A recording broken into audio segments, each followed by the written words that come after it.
Parliament ఎన్నికల ప్రచారంలో భాగంగా మరి జనరం మండలంలోని పలు గ్రామాల్లో పర్యటించడం జరిగింది.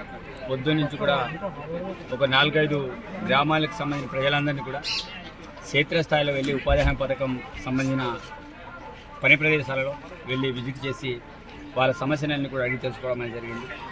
మరి వాళ్ళందరూ కూడా చాలా మంచి స్పందన ఇస్తున్నారు. సార్, ఈరోజు కాంగ్రెస్ పార్టీ చేపట్టి ఈ స్కీమ్లో మేము పనిచేయగలుగుతున్నాం. వాస్తవంగా పేదోళ్ళకి కాంగ్రెస్ పార్టీ ఒక వరంలాగా ఆ రోజుల్లో ఉపాధి హామీ పథకాన్ని తీసుకొచ్చింది. తప్పకుండా ఇంకా భవిష్యత్తులో కూడా దీన్ని వ్యవసాయానికి అనుసంధానం చేయాలని చాలామంది రైతులు కోరుకోవడం అనేది జరిగింది. మరి మా రాహుల్ గాంధీ మేనిఫెస్టోలో కూడా ఆ రోజుల్లో పెట్టినాం. ఏదైతే ఉపాధి హామీ పథకం ఉందో దాన్ని వ్యవసాయానికి అనుసంధానం చేస్తామని చెప్పడం అనేది జరిగింది.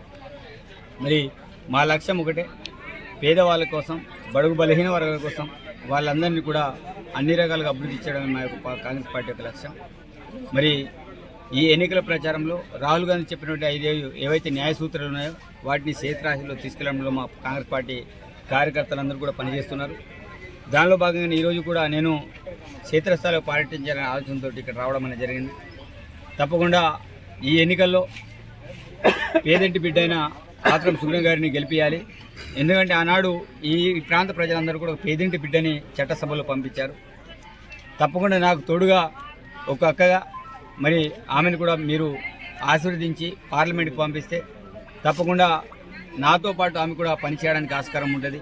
కేంద్రం నుంచి నిధులు తీసుకొచ్చే పరిస్థితి ఉంటుంది. కాబట్టి మనం అక్షరకంభంలో ముందు వరుసలో ఉంటే ఆదిలాబాద్ జిల్లా మరి పార్లమెంట్ నియోజకవర్గం మరి తప్పకుండా ఈ ప్రాంత వాసులందరూ కూడా ఈ ప్రాంత బిడ్డని ఆశీర్వదించి మరి గెలిపిస్తే తప్పకుండా ఆమె కూడా నాలాగానే పార్లమెంటు గెలమెత్తుతుంది.